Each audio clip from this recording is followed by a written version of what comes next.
As a home seller, after the transaction is closed, after all is said and done, the last question you want to ask yourself is, could I have gotten more money?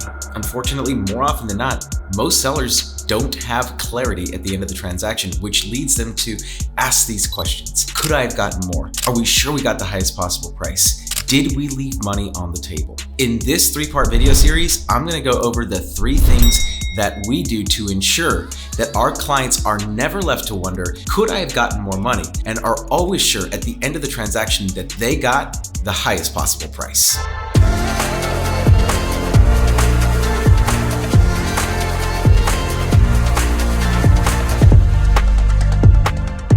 In part 1 of this series, we covered our marketing approach. And if you have not yet watched that video, you can see it up here. It's linked up in the cards. I don't know, is it there or there or there or there? I don't know where it is, but it's going to be somewhere up there where you can see it. Also linked it down in the description for you.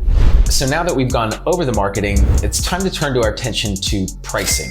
And there's a big difference between what we price your home at and what it sells for. And there's a reason that we don't say, what is the price of this home? It's what is the pricing strategy for this home? There's a big difference. Unfortunately, I see a lot of agents and a lot of sellers make massive mistakes when it comes to pricing a property. When I'm thinking about pricing strategy, I'm thinking about a couple of things. Number 1, how can we price the home where we honor the home, where we acknowledge what the market's doing, and at the same time, not disinvite anyone from this massive effort that we're putting forth. And what I like to do is always put myself in the consumer shoes, in the buyer's shoes. And the buyers are not thinking, how much is your house worth? That's not how buyers think. Buyers are thinking, what can I buy instead for the same price? And it's that sort of like comparative analysis that they're going to be able to determine which house they want to buy. And then the third thing I like to consider are, what are the shopping and the browsing patterns of the consumer base? How do buyers shop for homes? How do they look for homes? And is there a strategy that we can use to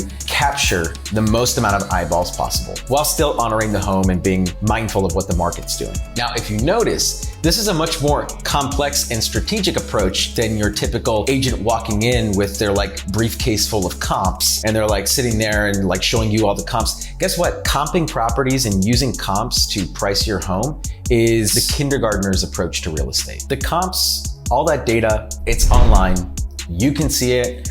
Buyers can see it, the agents, everyone can see it. So comps are very 1990s. They're very kindergarten. The more sophisticated approach is to understand what the competition is doing in real time, A, and B, understand what the market visibility is for your property at different price points. The great news for you is that I personally have access to a tool called Real Scout, and it's not just me. There's a lot of agents around the Bay Area that have access to this tool, and that's why it's so powerful. Real Scout is like a juiced up version of Redfin. There's a lot of agents in the area that use Real Scout to help their buyers search for homes. So like if you are interested in a property and you were to work with us, like we'd log you in, we'd make a Real Scout account for you and say like, hey, you want a 3-bedroom, 2-bath in San Jose and you don't want to spend more than 1.5 million. Okay, great. So then we put that into the system, right? And then like every single property that ever fits that criteria gets sent to you via email. So it is a home search tool. So that's its primary function, but it's a very good home search tool. And so that's why a lot of agents, a lot of brokerages in the Bay Area use Real Scout. Now, the cool thing for me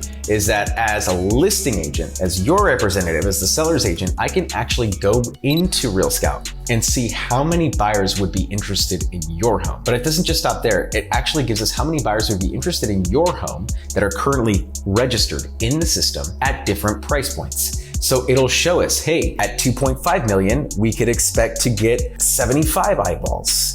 At 2.4 million, we could get 80 eyeballs, and so on and so forth. And then at 2.7 million, we only get 50. And so we can start to see the range of visibility in the market, and then at the same time, understand the appetite at different price points. Why is this so important? Well, eyeballs matter, attention matters. Why? Because understanding the psychology of how buyers browse in today's environment is crucial, getting more buyers through your door and ultimately getting more offers to come to the table. Most buyers during the weekdays, they come home, if they've got kids, they're feeding the kids, they're putting them in bed, they're taking a shower, they're plopping on the couch, putting Netflix on, then they're going full zombie mode on their computer and then just kind of like browsing and perusing. But a lot of them have gotten smart, they put filters on their searches. And so what happens is that if we don't fall in a a certain filter and we fall out of that filter, a lot of buyers won't see us. And so understanding that, hey, if we price a property even $50,000 more, we could lose 10 or 15% of the eyeballs. That is a